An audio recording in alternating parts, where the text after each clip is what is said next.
అర్థం కావటానికి చెప్తున్నాం. రెండోదండి, ఓకే. కృష్ణార్జున గారు కూడా చెప్తున్నారు, ప్రజాస్వామ్యం అండి ఇది.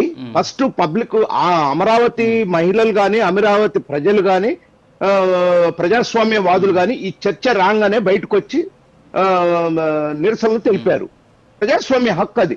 తర్వాత ముఖ్యమంత్రి గారు, డిప్యూటీ సీఎం గారు ఇద్దరు కూడా, పవన్ కళ్యాణ్ గారు, చంద్రబాబు నాయుడు గారు ఒక స్టేట్మెంట్ ఇచ్చారు.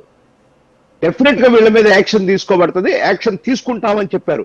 ఎక్కడ ప్రజల్ని రెచ్చిపోమ్మని చెప్పాలి అక్కడ. దయచేసి స్ట్రైట్ అంటే వారు మాట్లాడేదాన్ని నేను స్ట్రైట్ చేస్తున్నాను, అంతే, వేరే ఏం లేదు, అర్థం చేసుకోండి. రెండోది, గత ప్రభుత్వంలో చేసిన దానికి ఈ ప్రభుత్వం నడుపుతున్న దానికి వేరియేషన్ మీరే చెప్పాలా. మీరు మధ్యవర్తిగా ఉన్నారు, మీరు అన్ని రకాలుగా చూసారు, మీరే చెప్పాలా. దెర్ ఇస్ ఎ లా. మీరు అన్నారు బిఆర్ నాయుడు గారు కానీ, మూర్తి గారు కానీ, లేకపోతే వారికి నోటీస్ ఇచ్చినాక వాళ్ళు కోర్టుకు పోయి తెచ్చుకున్నారని, కోర్టు ఎక్విటల్ చేసింది వాళ్ళని. ఈ కేసు తప్పుడు కేసు అని కోర్టు ఎక్విటల్ చేసింది. అయితే ఈ రోజు వచ్చినటువంటిది ఇంకోటి ఎస్సీ అట్రాసిటీ కేసు అని అంటున్నారు. ఇవాళ సమాజంలో జరుగుతున్న ప్రతి కేసు కూడా దాని విధి విధానాలు, ఎక్కడైతే ఆ సామాజిక వర్గం వాళ్ళు కేసు పెట్టిన తర్వాత డెఫినెట్ గా కేసు పెట్టమని చట్టంలోనే ఉందండి. చట్టం దుర్వినియోగం కాలా. ప్లీజ్ దయచేసి ట్రై టు అండర్స్టాండ్. గోత్రూ పోవాల కేసులో ఉత్తగానే. అందుకని చంద్రబాబు నాయుడు గారు కానీ, పవన్ కళ్యాణ్ గారు కానీ, లోకేష్ గారు అప్రజాస్వామికంగా చేసే సమస్య లేదు. నేను ఛాలెంజ్ చేస్తున్నా ఈ సందర్భంగా, మీరు ఎక్కడన్నా ఏ వ్యక్తినన్నా అప్రజాస్వామికంగా అరెస్ట్ చేశారంటే మేమే నిలబడి అడుగుతాం. ఎందుకంటే ఆ బాధలన్నీ మేము కూటమిగా పడ్డాం. తెలుగుదేశం పార్టీగా కానీ, జనసేనగా కానీ, బీజేపీగా కానీ గత ప్రభుత్వం వేధించినటువంటి విధానాలన్నీ మా దగ్గర ఉన్నాయి. కాబట్టి మేము అట్లా జోలికి పోట్ల. ఇవాళ నేను ఒక్కటి చెప్తున్నానండి, సాక్షి ఎందుకు అంటే, సాక్షి ఇప్పుడే కాదు, సాక్షి అమరావతి రైతులకు కానీ లేకపోతే అక్కడ ఉన్నటువంటి మహిళలకు కానీ ఎందుకు అంటే, ఒక ప్రజాస్వామ్యయుతంగా ఆఫీసుల ముందు ధర్నాలు చేస్తున్నారు. తగలబెట్టుకున్నది వాళ్ళే తగలబెట్టుకున్నారు, అది కూడా బయటకు వస్తుంది. రేపటిలో ఎవడు తగలబెట్టింది అనేది కూడా తెలుస్తుంది. ఇవన్నీ అంటే దీన్ని నేనేమంటున్నానంటే ఒక ఎడ్జిలో ఆగిపోవాలి. ఇది ప్రభుత్వం ఆపడానికి చూస్తుంది, ప్రభుత్వం అరెస్టు చేస్తుంది.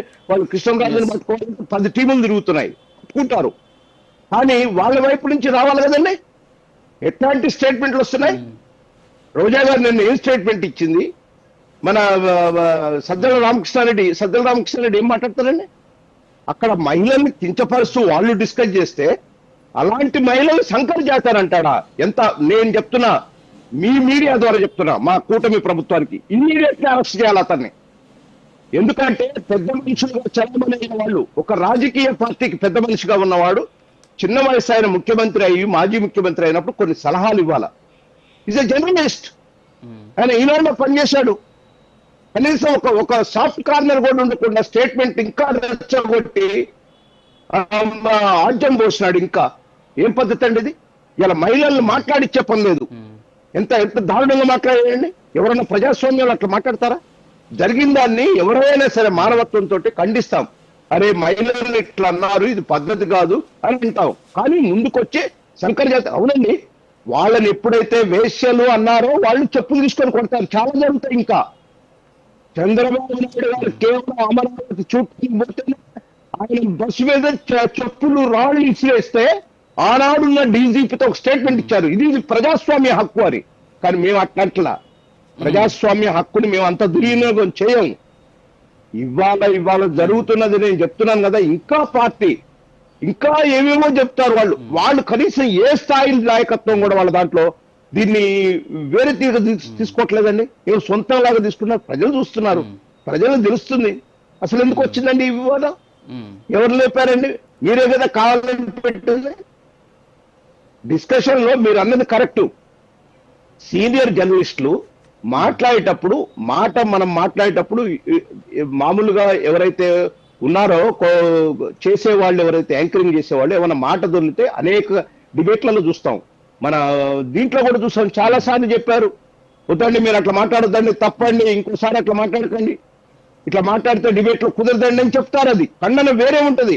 ఆ ఖండన ఏ టైప్ ఆఫ్ ఖండన అందరూ చూశారు. రాష్ట్ర ప్రజలు, దేశ ప్రజలు అందరూ చూశారు.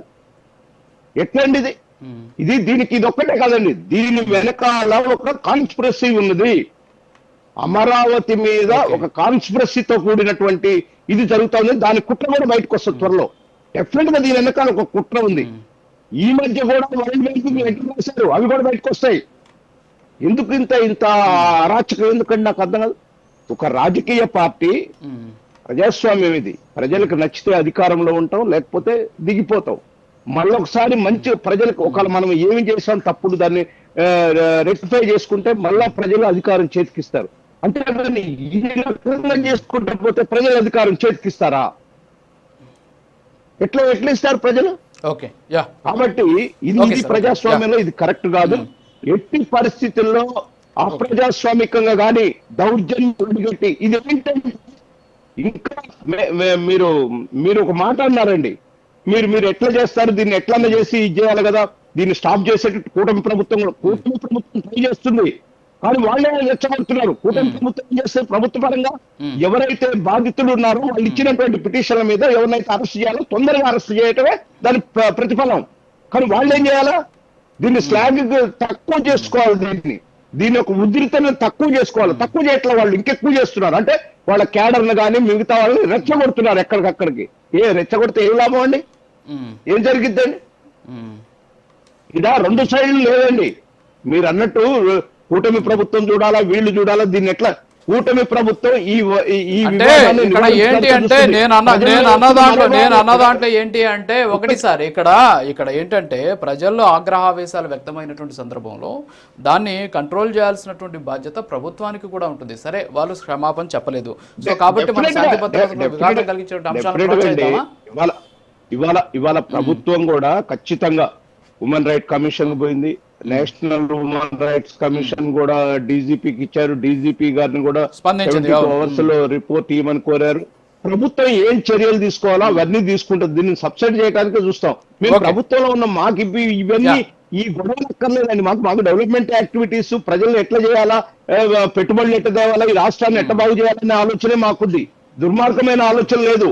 అప్పులు తెచ్చి ఈ రాష్ట్రాన్ని అప్పులు కుప్ప చేయాలా, లేకపోతే ప్రజలతో ఏదో చేయాలనే ఆలోచన లేదు. మేము డెవలప్మెంట్ యాక్టివిటీస్ లేదు. అసలు అమరావతి రైతులకు సంబంధించినటువంటి భూములు ఇంకా కూడా మీరు సేకరించబోతున్నారు, అక్కడ ప్రజల నుంచి వ్యతిరేకత వ్యక్తం అవుతుంది. కాబట్టి ఈ అంశాన్ని లేవనెత్తి వాళ్ళందరినీ కూడా వాడుకునేటువంటి ప్రయత్నం చేస్తున్నారు అనేది వైఎస్ఆర్ కాంగ్రెస్ పార్టీ చేస్తున్న ఒక బలమైన వాదన. వాళ్ళు అమరావతి రైతులు అంటే నవ్వుకుంటారండి. ఇది ఉద్యమం చేసిన రైతులు చాలా హ్యాపీగా ఉన్నారు.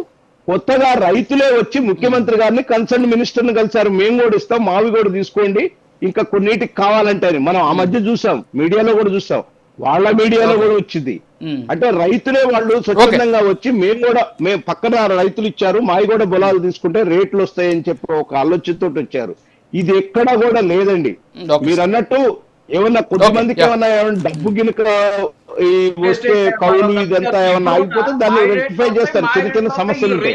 కానీ వాళ్ళ అమరావతి ల్యాండ్ పూలింగ్ లో రైతులు వాళ్ళు ఇష్టం వచ్చినట్టే ఇచ్చారు, రాబోయే రోజుల్లో కూడా వాళ్ళు ఇష్టం వచ్చినట్టే ఇస్తున్నారు. ఒక విషయం వినాలండి, ఈ విషయం ఏం కాదుగా తెర మీదకి తెచ్చింది ఏం కాదు కదండి. మీరు అన్నెసరిగా డిస్కషన్స్ పెట్టి అన్నెసరిగా ప్రశాంతంగా ఉన్న రాష్ట్రాన్ని అల్లకొల్లేలం చేయడానికి సృష్టిస్తున్నారు అరాచకమైనటువంటి శక్తులు అనమాట. రాజకీయాలు 40 సంవత్సరాల నుంచి రాజకీయాల్లో ఉన్నాం.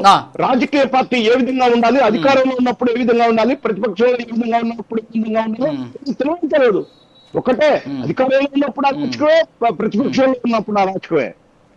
ఈ ప్రభుత్వం అట్లాంటి దుర్మార్గం చేసే ముంచుకోలేదు ఈ ప్రభుత్వం.